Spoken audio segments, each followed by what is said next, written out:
the net impact.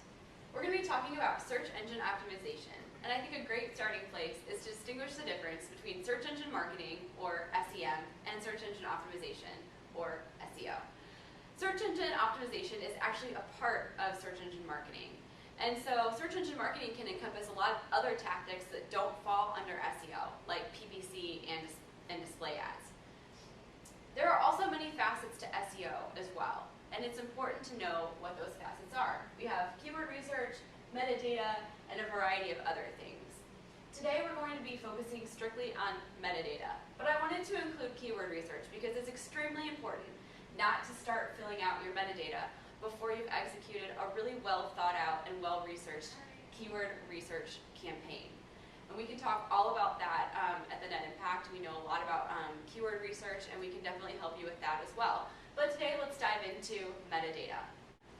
Metadata consists of keywords that you list on your page's description, headings, alt text for images, and title tags for your page.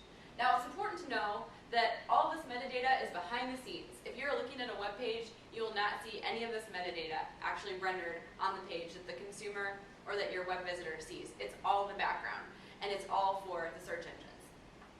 So first of all, keywords. Keywords are very important to metadata.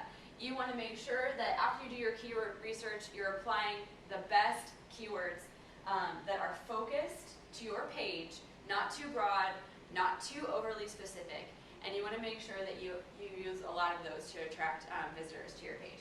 So the two things to remember about keywords are that you have an unlimited number of space, but don't abuse it, and you want them to be focused to your content. Next is the description. The description is what will actually show up in your search results snippet, as Google calls it. So the description is your SERP result. You've got the search right here, and you've got the listing, 1, 2, 3 listing. This is your snippet. Now, it used to be that the descriptions would show up exactly as you had entered them into the snippet, but now Google will pull from a lot of different areas to create that snippet. So if you have a really well-written description, a lot of that description should show up in the snippet. Headings, you'll see headings in your source code. One of the things that a lot of people do for search engine optimization is they'll check source code, and all you have to do to check source code is control-click or right-click on the page, and you have the option to view source code, and you can see all of the code that's behind your website, which includes the metadata.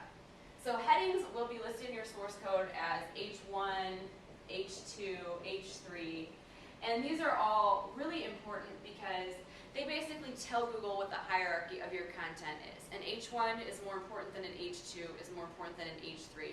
And a lot of times they're headings, they're bolded, so they show how your content is organized on your website.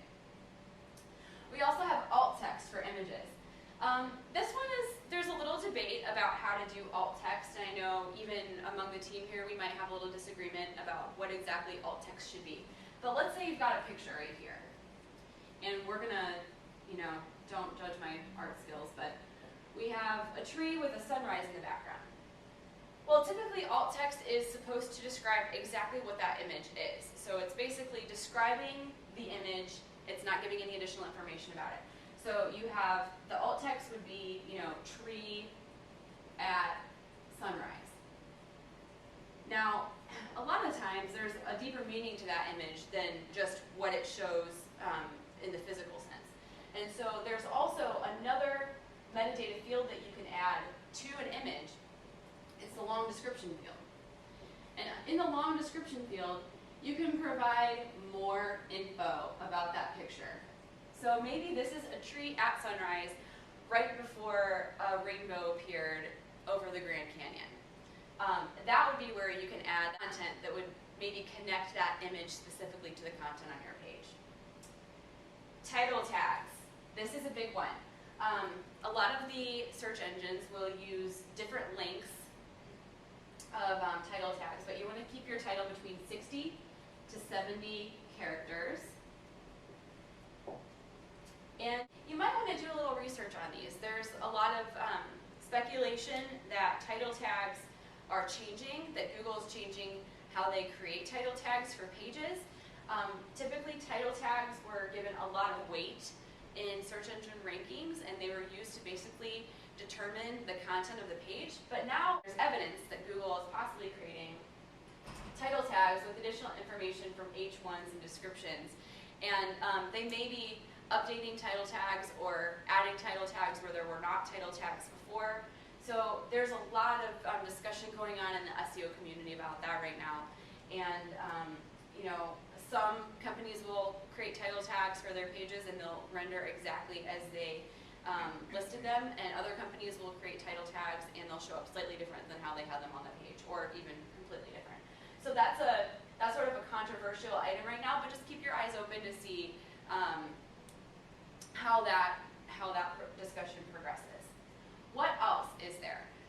We have basically all of your main metadata listed out right here, but what else can influence your SEO?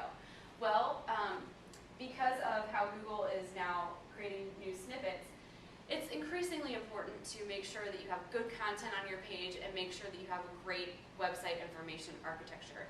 So basically what that means is when someone visits your page, make sure that it's really easy to find the content that they're looking for, your navigation is very intuitive, and a lot of that comes through a wireframing process, and we do a lot of that work here at the Net Impact.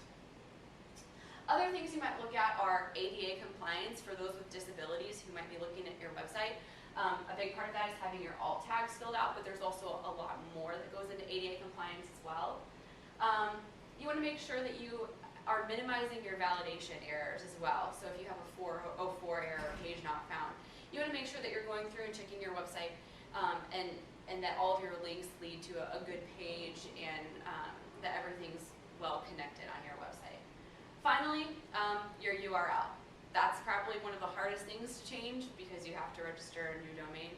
But make sure that when you're starting a web page, or if you're redoing a website and you can potentially change the URL, make sure that your URL still fits exactly what you want for your content, and that your URL in and of itself will be intuitive to people and they'll know exactly what to expect to find on your website.